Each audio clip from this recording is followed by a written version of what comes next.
Hello friends, welcome back my YouTube channel to the point home science. Friends, इस समय जो हम लोग डिस्कस कर रहे हैं वो हमारा टेक्सटाइल है, यानी होम साइंस टेक्सटाइल की बात कर रहे हैं। ये सभी कंपटीशन लेवल के जितने भी पेपर होते हैं, साथ ही आपके एकेडमिक लेवल में भी बहुत सारे क्वेश्चन इसके पेपर हैं, तो क्वेश्चन बनते हैं। अगर आप लोग चैनल पे नए हो तो चैनल को सब्सक्राइब कर लीजिएगा और साथ ही बेल आइकन को क्लिक कर दीजिएगा। और आप लोगों से मेरी एक रिक्वेस्ट ये भी है कि प्लीज़ अगर आप लोग चैनल पे आते हो तो प्लीज़ मेरी वीडियो को प्लीज़ लाइक कर दिया करिए। इससे थोड़ा सा मेरे को मोटिवेशन मिलता है ताकि मैं आप लोगों के लिए और बेहतर कर सकूँ। तो अगर हम लोग टेक्सटाइल की बात करते हैं तो टेक्सटाइल में हम लोगों ने क्या देखा है, तो टेक्सटाइल में जितने भी आपके सिलेबस को लेकर, यानी कि आपका सिलेबस, आपको टेक्सटाइल में क्या क्या पढ़ना है, हमने वो सिलेबस से डिस्कस किया है। अगर आप लोगों ने वीडियो नहीं देखा है तो चैनल के प्लेलिस्ट में जाइएगा, वहाँ पे आपको सीरियल वाइज टेक्सटाइल के सारे आपको क्या मिल जाएंगे, वीडियो मिल जाएंगे। आपको सिलेबस में क्या क्या पढ़ना है, चाहे वो आपका यूजीसी नेट हो, एलटी हो या आपका टीजीटी पीजीटी हो, तो सिलेबस के बारे में भी हमने डिस्कस किया है। अगर हम लोग टेक्सटाइल में बात करें तो टेक्सटाइल में हम लोगों ने काफ़ी कुछ चीज़ों को कवर कर लिया है। अगर हम लोग हमने रेशे के वर्गीकरण में आपको बताया है कि रेशा हमारा क्या होता है। सबसे पहले देख लीजिए रेशा कितने प्रकार के होते हैं, तो हमने बताया है आपका क्या होता है, प्राकृतिक होता है। दूसरा हमने आपको कृत्रिम बताया है। अभी हम लोग प्राकृतिक पढ़ रहे हैं, ओके।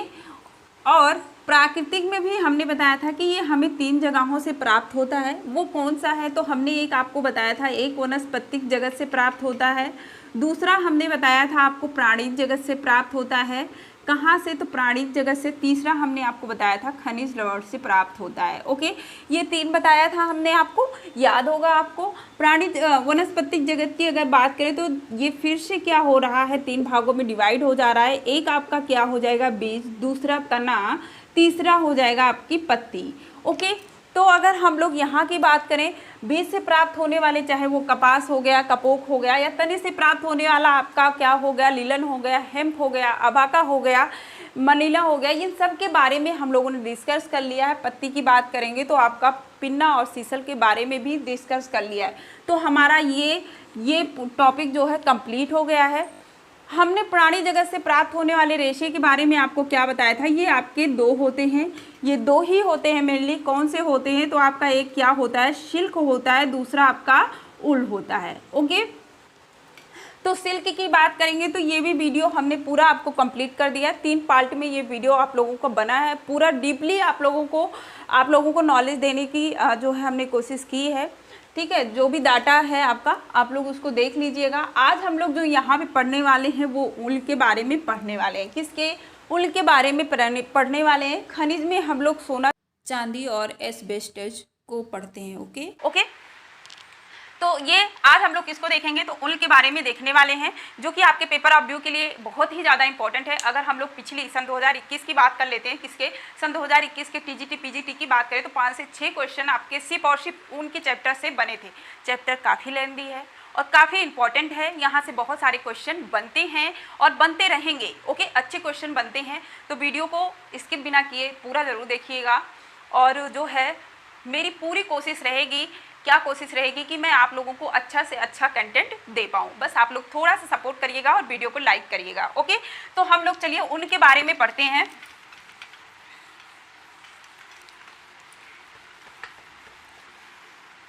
बिल्कुल टू द पॉइंट, जिस तरह से हमारा to the point home science नाम है, उसी तरीके से बिल्कुल टू द पॉइंट आप लोगों को एक एक टॉपिक बताऊंगी। जितना मैं बताऊंगी, अगर आप लोग इतना भी पढ़ लेते हैं तो आपके पेपर बिल्कुल अच्छे से हर क्वेश्चन फंसने वाले होंगे।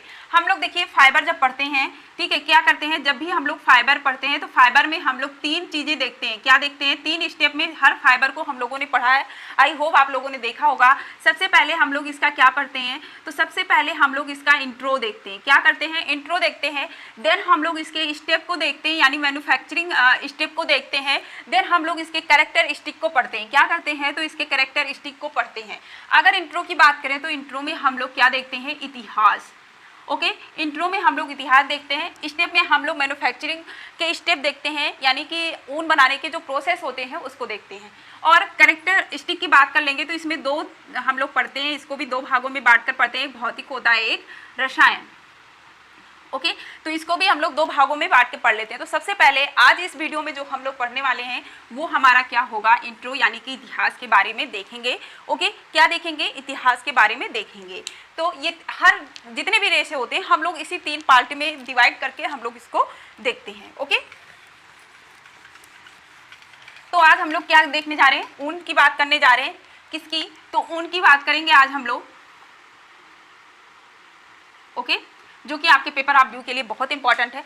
अगर हम लोग उनकी बात कर लेते हैं तो हम सबको पता है सबसे पहले हम लोग क्या कहेंगे कि सबसे पहले अगर हम लोग बात करेंगे तो ये क्या है, तो एक प्राकृतिक रेशा है। अभी हमने आपको जैसा बताया क्या है, तो प्राकृतिक रेशा है। अब ये प्रकृति में भी हमें कहाँ से प्राप्त हो रहा है, तो ये हमें प्राणी जगत से प्राप्त हो रहा है। कहाँ से, प्राणी जगत से, ठीक है, प्राणी जगत से हमें जगत से प्राप्त होता है।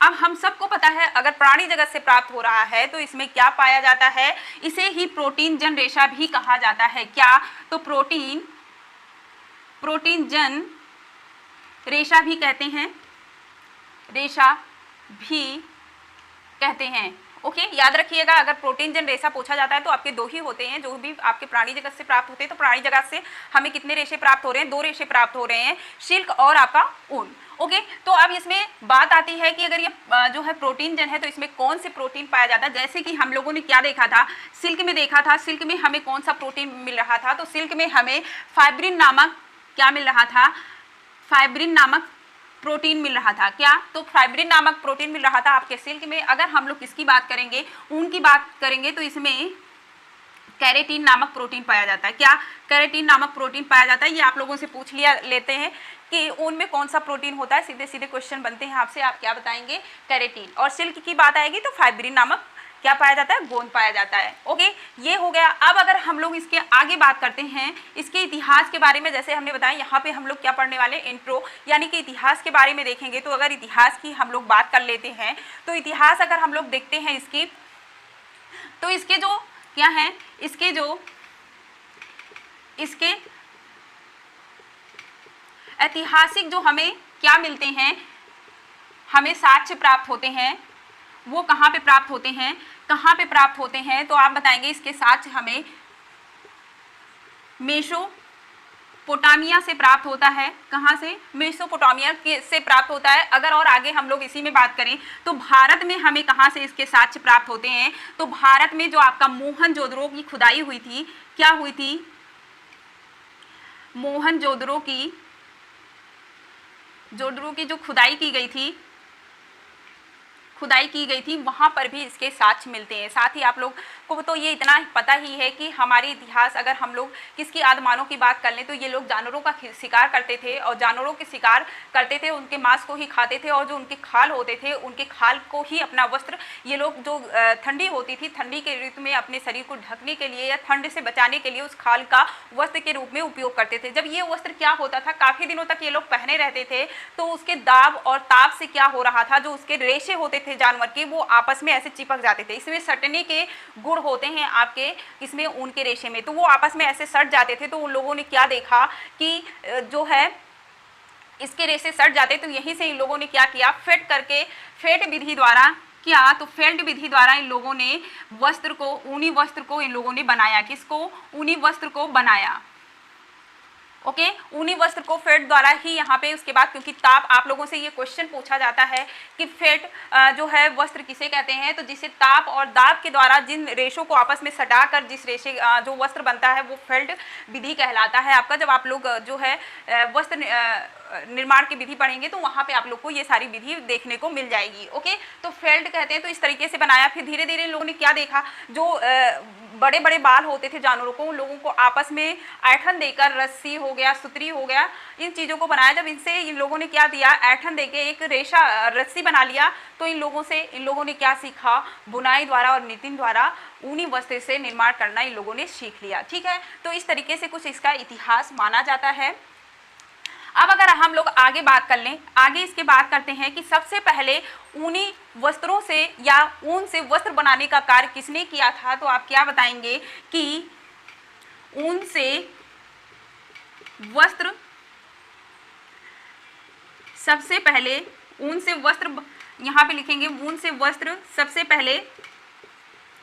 पहले किसने बनाया था? तो बताएंगे मैम इंग्लैंड ने बनाया था, इंग्लैंड ने बनाया था। ओके, अगर हम लोग इसके बारे में यहाँ पे देखिए, इंग्लैंड में क्या हुआ था, सबसे पहले यहाँ पे ऊनी वस्त्र बनाया गया था इंग्लैंड में, और यहाँ के जो राजा होते थे, सम्राट होते थे, उनके लिए उनका एक ये प्रिय वस्त्र के रूप में होता था, क्योंकि यहाँ के जो वस्त्र होते थे ऊनी होते थे, बहुत ही उत्तम श्रेणी के होते थे। क्या होते थे? उत्तम श्रेणी के होते थे। आज भी हर देशों में ऊन के वस्त्र बनते हैं, लेकिन अगर आप लोगों से पूछा जाए सबसे ज़्यादा उत्तम श्रेणी का ऊन कहाँ पर निर्माण होता है, तो वो इंग्लैंड में ही होता है। तो ये काफ़ी उनके लिए क्या हुआ करते थे, उनके एक लोकप्रिय पोशाक के रूप में वहाँ के सम्राट और राजाएं इसका प्रयोग करते थे। अगर आगे आप लोग बात करेंगे किसके बारे में करेंगे, तो अगर आप लोग आगे बात करेंगे ओके कि इंग्लैंड की अगर हम लोग बात कर लें, तो आपका इंग्लैंड ही है, क्या है? इंग्लैंड ही है जो क्या है,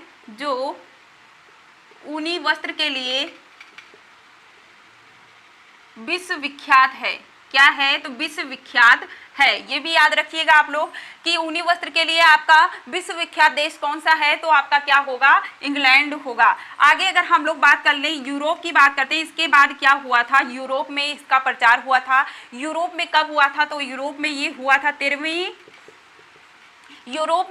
शताब्दी जो थी, शताब्दी में जो यूरोप का स्पेन था, ओके, क्या था? स्पेन था यूरोप में। इन्होंने क्या किया था, जो आपकी मैरिनो, क्या था? तो आपका जो था ओके, स्पेन ने ही जो मैरिनो भेड़ थी उसके ऊन से वस्त्र बनाया था। मैरिनो भेड़ से इन्होंने क्या किया था, बहुत ही उच्च कोटि का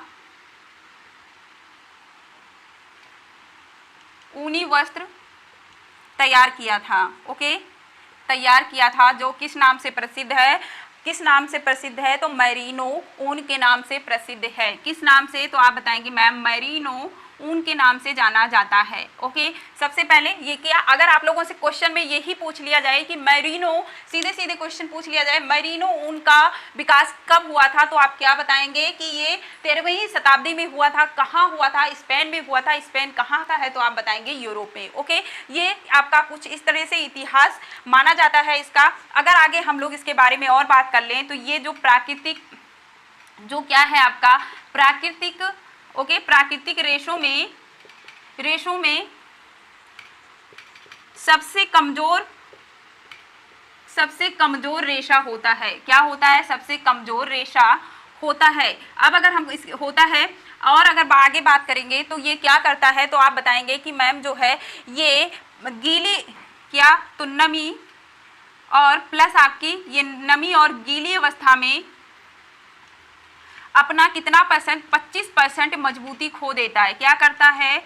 मजबूती खो देता है। ओके, इतना याद रखिएगा, आप लोगों से ये पूछा जाता है। रेशम में हमने आपको क्या बताया था कि सिल्क जो है ये गीली अवस्था में कितना % अपनी मजबूती खोता है। वैसे तो ये काफ़ी मजबूत होता है, लेकिन ये गीली अवस्था में क्या करता था, 20% अपनी मजबूती खो देता था। उसी तरीके से ऊन भी आपका क्या होता है, सबसे कमजोर रेशा होता है, और भीगी अवस्था में ये क्या कर रहा है, अपना 25% मजबूती खो देता है। ओके, इसको अब हम लोग डिलीट करते हैं और आगे इसके बारे में बात करेंगे। एकदम टू द पॉइंट हमने लिखा है, आप लोग इसको जरूर नोट डाउन कर लीजिएगा।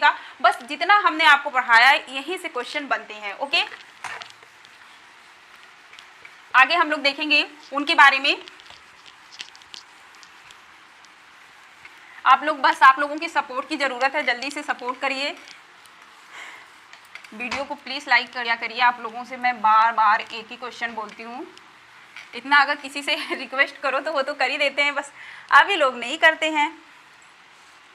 ठीक है, अगर हम लोग ऊन के बारे में और बात करेंगे, किसके बारे में, ऊन के बारे में और बात कर लेते हैं, क्या कर लेते हैं और बात कर लेते हैं। तो अगर हम लोग क्या कर रहे हैं, ऊन को, ठीक है, ऊन को अगर क्या कर रहे हैं, सूक्ष्मदर्शी से हम लोग देखते हैं, सूक्ष्मदर्शी से हम लोग इसको देखेंगे तो ये कैसा होगा, बहुकोशिकीय दिखाई देता है। कैसा होता है, तो बहुकोशिकीय दिखाई देता है। कोशिकाएं, ठीक है, बहुकोशिकाएं दिखाई देता है। तो इसको हम लोग क्या कहते हैं कि ऊन हमारा कैसा रेशा है, तो आप बताएंगे, आप लोगों से ये क्वेश्चन पूछा जाता है कि ऊन कैसा रेशा है, तो आप बताएंगे कि बहुकोशिकीय रेशा है। रेशा है। जब इसको हम लोग सूक्ष्मदर्शी से देखते हैं तो वो कैसा दिखाई देता है, बहुकोशिकीय दिखाई देता है। प्लस ये क्या होता है तो आप बताएंगे टेढ़ा मेढ़ा होता है, टेढ़ा मेढ़ा दिखाई देता है। ठीक है, क्या ही दिखाई देता है, तो साथ ही ये आपका टेढ़ा मेढ़ा भी दिखाई देता है। और कैसा होता है, तो अगर इसके और आगे हम लोग टेढ़ा मेढ़ा दिखाई देता है और साथ ही इसके छोर पे, ठीक है, जो ये मान लीजिए एक ऊन है, तो ये ऊन के छोर पे ये कैसा दिखाई देता है, इस तरीके से ऐसे दो रेशे होता है और लास्ट में आके ये कैसा हो जाता है, नुकीला हो जाता है। कैसा हो जाता है, नुकीला हो जाता है। तो आप बताएंगे कि मैम ये छोर पे क्या होती है, तो बताएंगे कि मैम छोर पे ये नुकीली होती है। ओके, नुकीली दिखाई देती है। आगे अगर हम लोग बात कर लेते हैं, भारत में ऊन की कटाई कितनी बार की जाती है। ऊन की कटाई का मतलब हो गया कि भेड़ के शरीर से ऊन को कितनी बार जो है उतारा जाता है। क्या बात करेंगे कि अगर हम लोग आगे बात करेंगे कि अगर भारत में ऊन जो है एक भेड़ के शरीर से कितनी बार इसको काटा जाता है, तो आप क्या बताएंगे, भारत में ऊन की कटाई जो है, कटाई हो रही, कटाई नहीं, कितनी बार होती है, तो 2 बार होती है। 2 बार होती है। वो कितनी, कौन कौन से महीने में होती है, तो एक आपका मार्च में काटा जाता है, तो दूसरा आपका कब काटा जाता है, सितंबर में काट लिया जाता है। किसमें, तो आप बताएंगे दूसरा आपका क्या होता है, तो सितंबर में काटा जाता है। ओके, अगर और हम लोग बात कर लें किसकी, तो और अगर हम लोग इसके बारे में जानते हैं तो सबसे महंगा, आप लोगों से एक क्वेश्चन पूछा जाता है, सबसे महंगा कौन सा ऊन है। ओके, क्या होता है, विश्व का सबसे महंगा ऊन या विश्व का सबसे महंगा, एक आप लोगों ने सुना होगा, विश्व का सबसे महंगा जो है वो क्या होता है, तो सबसे महंगा आपका क्या होता है, एक होता है मिंक कोट, ठीक है, क्या होता है, तो मिंक कोट के नाम से जाना जाता है। अब ये मिंक कोट जो है किससे बनता है, ठीक है, ये मिंक कोट किस जानवर के बाल से बनता है, तो इसकी जो होती है ये क्या होता है, मिंक कोट होता है। और इसकी जो है हमें प्राप्ति कहाँ से हो रही है, तो इसकी प्राप्ति हमें कहाँ से होती है, बिकोना नामक एक दुर्लभ ऊंट से होती है। किससे होती है, तो आप बताएंगे कि मैम बिकोना नामक एक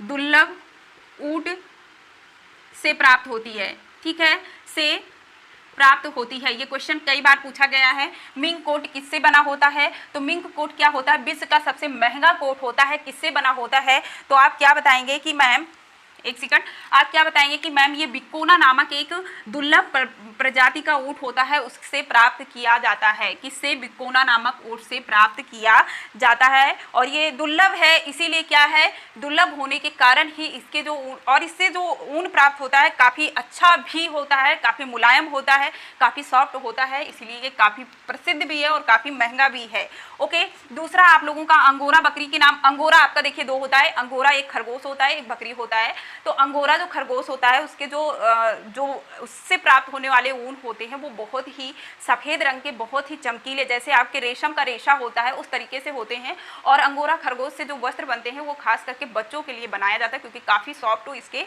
बाल होते हैं। अब आपका आता है अंगोरा बकरी। इससे बनने वाले जो अंगोरा हमारी बकरी होती है, क्या होती है, अंगोरा बकरी होती है, इससे जो हमें मतलब इसके अंगोरा बकरी के क्या होते हैं, जो बाल होते हैं उसे किस नाम से जाना जाता है, किस नाम से जाना जाता है, ये आप लोगों से क्वेश्चन पूछा जाता है, इसलिए मैंने पूरा क्वेश्चन ही लिख दिया। किस नाम से जाना जाता है, तो आप क्या बताएंगे, मैम इसे मोहर भी कहते हैं। क्या कहते हैं, मोहेरे, मोहोरे, ठीक है, क्या बोलते हैं, मोहोरे, मोहेर, ठीक है, मोहेर के नाम से जाना जाता है। एक सेकंड, ये मोहेर होगा। ओके, क्या होगा, मोहेर के नाम से जाना जाता है। ये आप लोगों से क्वेश्चन पूछा जाता है, इसलिए हम बिल्कुल पॉइंट में आपको बता दे रहे हैं। ठीक है, बिल्कुल आपको पॉइंट में बता दे रहे हैं। तो आज हम लोगों ने इसके इंट्रोडक्शन को पढ़ा है, यानी कि किसके बारे में देखा है, तो हम लोगों ने क्या देखा है, इसके बारे में हम लोगों ने देखा है, ठीक, हम लोगों ने क्या देखा है, जैसे आप लोगों का देखिए इतिहास को देखा है हमने। इतिहास में आपको क्या बताया है, इतिहास में हमने बताया है कि इसका सबसे पहले हमें साक्ष्य कहाँ से मिला है, तो सबसे पहले मेसोपोटामिया से मिला है। अगर भारत की बात करें तो मोहनजोदड़ो की खुदाई में भी इसके इतिहास मिलते हैं। सबसे पहले ऊनी वस्त्र किसने बनाया था, तो सबसे पहले ऊनी वस्त्र किसने, इंग्लैंड ने बनाया था। कि यहाँ के सम्राट वगैरह उच्च कोटि के होते हैं और यहाँ के सम्राट राजाएं जो होते थे उनका एक प्रिय वस्त्र के रूप में ये इसका खंडी के रूप में प्रयोग करते थे। पहले के आदिमानव लोग क्या करते थे, आप लोगों को पता है, शिकार करते थे और वस्त्रों को धारण कर, उनके खाल को धारण करते थे। जब ये काफ़ी दिनों तक उस चीज़ को यूज़ करते रह गए तो क्या हुआ, उसके जो रेशे होते थे यानी जो बाल होते थे खाल पे वो आपस में चिपक गए और आपस में दाब और ताप के कारण जो चिपक जाता है उसे फेल्ट कहते हैं। और फेल्ट जो है ये आप लोगों से पूछा जाता है फेल्ट वस्त्र कौन से होते हैं। आप लोगों ने देखा होगा कि जो अक्सर लोग दान करते हैं लोगों को, वो जो कंबल मिलता है वो फेल्टिंग द्वारा ही तैयार किया गया होता है, क्योंकि उसमें क्या होते हैं, रेशों को ताप और दाब द्वारा आपस में चिपका दिया जाता है। नहीं तो आप लोगों ने एसी बस में एसी जो है ट्रेन में आप लोगों ने यात्रा किया होगा तो वहाँ पर भी जो कंबल मिलते हैं वो भी किससे होते हैं, फेल्टिंग विधि द्वारा ही बनाए जाते हुए। तो इन लोगों ने वहीं से क्या सीखा था, आदिमानव ने वस्त्र को बनाना सीखा था। फिर धीरे धीरे इन लोगों ने बालों को ऐंठ कर रस्सी सुतरी आग वगैरह बनाना सीखे। फिर धीरे धीरे उससे बुनाई और नितिन द्वारा भी वस्त्र बनाना सीख लिए। धीरे धीरे ये लोग क्या करते थे, उन लोगों को पता चल गया कि इससे वस्त्र बन सकते हैं, तो ये जानवरों को मारकर उनके बाल को प्राप्त करते थे। तो इस तरीके से जो बहुत सारे ऐसे जानवर थे जो खत्म हो गए, विलुप्त हो गए, तब इन लोगों ने क्या सोचा, इस तरीके से तो जानवर खत्म हो जाएंगे तो हम वस्त्र कैसे बनाएंगे। तो फिर इन लोगों ने बाल को उतारना यानी जानवर के शरीर से बाल को काटना शुरू कर दिया। इसको जो जानवर होते हैं इनको पालना काफ़ी मुश्किल होता है। हर जगह के ऊन में फ़र्क आ जाती है, ठीक है, हर जगह के ऊन में फ़र्क आ जाती है। क्यों फ़र्क आ जाती है, क्योंकि सब जगह का जलवायु अलग होता है, सब जगह का खान पीन अलग होता है, इसलिए सब जगह के ऊन में अलग अलग प्रकार पाए जाते हैं। ये इसके कुछ इतिहास थे जो कि हमने आप लोगों को बताया। आपके पेपर ऑफ व्यू के लिए बहुत ही ज़्यादा इंपॉर्टेंट है, आप लोग इसको नोट डाउन जरूर कर लीजिएगा। नेक्स्ट वीडियो में जो हम लोग पढ़ेंगे, नेक्स्ट वीडियो में जो हम लोग पढ़ने वाले हैं वो ऊन के प्रकार के बारे में देखेंगे। क्या ऊन के प्राप्ति के जो साधन है, प्राप्ति के साधन के बारे में देखेंगे। ओके, ऊन की प्राप्ति के साधन को नेक्स्ट वीडियो में हम लोग देखेंगे। हमने आप लोग को पहले ही बता दिया कि पेपर जो है चैप्टर काफ़ी लेंदी, काफ़ी इंपॉर्टेंट है, तो कई पार्ट में बनेगा, ठीक है। तो आप लोग क्या करिएगा, वीडियो को लाइक ज़रूर कर दीजिएगा। नेक्स्ट वीडियो में फिर मिलते हैं, तब तक के लिए बाय बाय, जय हिंद।